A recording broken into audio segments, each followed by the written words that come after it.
Assalomu alaykum, hurmatli fuqarolar.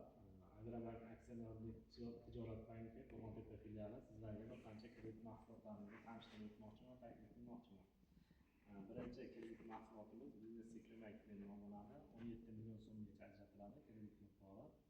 O'z-o'zini band qilgan shaxslar uchun kredit ta'minoti sifatida sug'urta polis yoki uchinchi shaxs kafilligi talab etiladi. Kreditning muddati 4 yilgacha bo'ladi, 6 oygacha imtiyoz davrini ajratiladi. Ikkinchi kreditimiz mahalla loyihasi 50 million so'mgacha kredit miqdori bo'lib, kredit ta'minoti sug'urta polisi yoki uchinchi shaxs kafilligi hisoblanadi. Kreditning qaytarish muddati 60 oygacha, 5 yilgacha bo'ladi. Bunda 2 yilgacha imtiyoz davr talab etiladi. Uchinchi kreditimiz Prezidentimizning 312-sonli qarori asosida ajratiladigan kreditimiz. Bu yakka tartibdagi tadbirkorlar yoki MChJ va yuridik shaxslar uchun ajratiladi. 100 million so'mgacha miqdori sug'urta polis bilan 300 million so'mgacha garov bilan ajratiladi.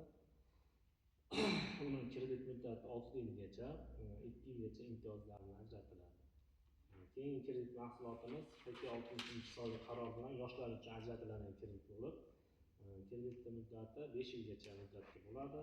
Bu ham sug'urta polis yoki uchinchi shaxs kafilligi. Bunda yosh chegarasi 18 yoshdan 30 yoshgacha etib belgilangan. Keyingi kreditimiz 61-sonli qaror asosida ajratiladigan kreditimiz bo'lib, bu bitiruvchi yoshlar uchun tashkil qiladi.